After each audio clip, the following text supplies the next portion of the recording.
अस्सलाम वालेकुम। आज हम देखेंगे मुहावरे जुमले, यानी मुहावरों का जुमलों में इस्तेमाल कैसे करना है। तो मुहावरे जुमले के साथ हम मुहावरे देखेंगे, उनके मायने जानेंगे। जब हम मायने जान जाते हैं तो हमें जुमले बनाने में आसानी होती है और जुमले भी हम समझ के पढ़ेंगे तो हमें जल्दी याद हो जाएगा। तो हमारा पहला मुहावरा है अपना उल्लू सीधा करना, यानी अपना मतलब निकालना।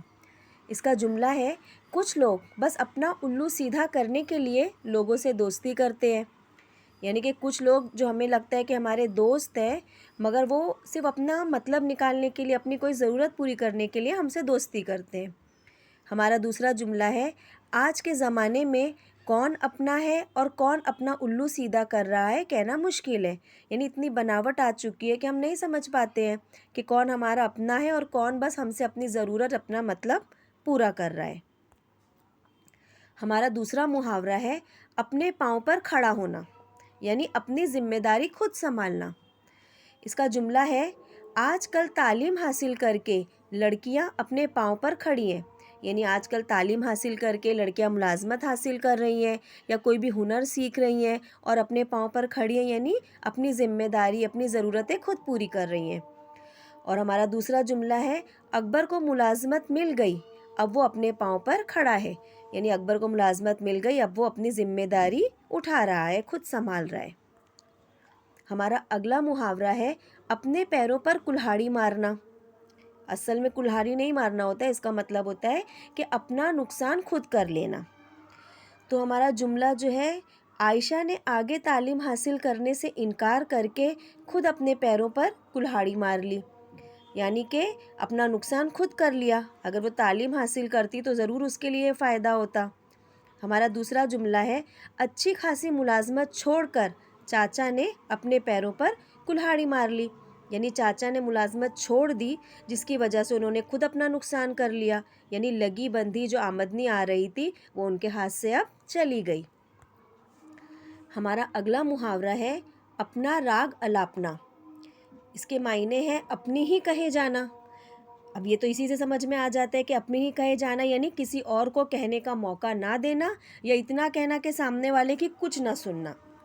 इसके जुमले हैं, कुछ ख्वातीन की आदत होती है कि वो अपना ही राग अलापती हैं।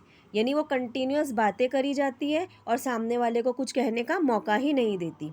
हमारा दूसरा जुमला है, हमें बस अपना राग नहीं अलापना चाहिए बल्कि दूसरों की भी सुनना चाहिए। यानी हम जब किसी से बात कर रहे हैं, किसी भी टॉपिक पे, किसी भी मौजू पर, तो हमें सिर्फ अपनी ही नहीं कहना चाहिए बल्कि सामने वाले की भी राय जानना चाहिए, उसकी भी बात सुनना चाहिए। हमारा अगला मुहावरा है आसमान से बातें करना।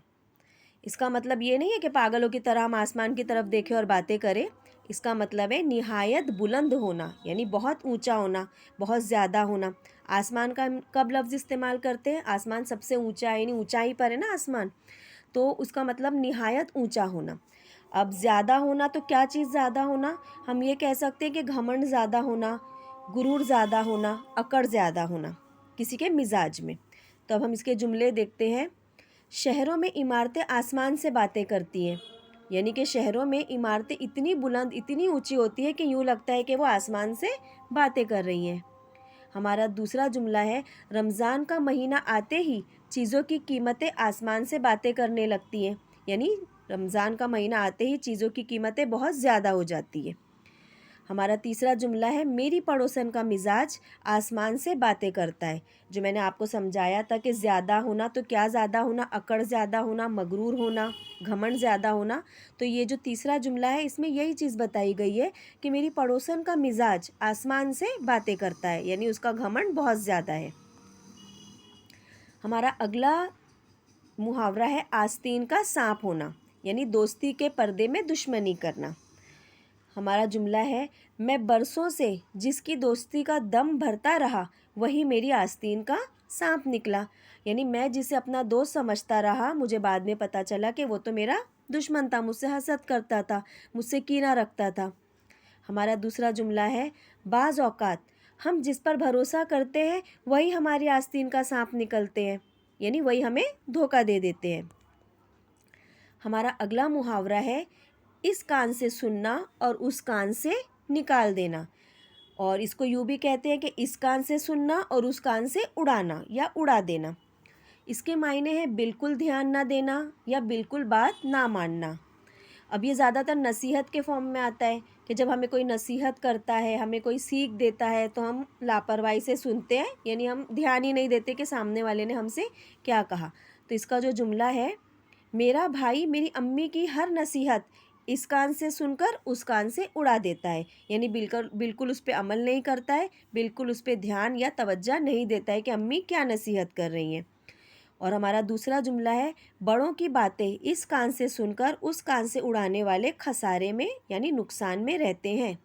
और ये बिल्कुल सही है। अगर हमारे बड़े हमसे कुछ भी कहते हैं तो बेशक वो हमारी भलाई के लिए कहते हैं, तो हमें उनकी बात माननी चाहिए, उनकी बात सुननी चाहिए, क्योंकि उसमें कहीं ना कहीं हमारी ही अपनी भलाई छुपी होती है।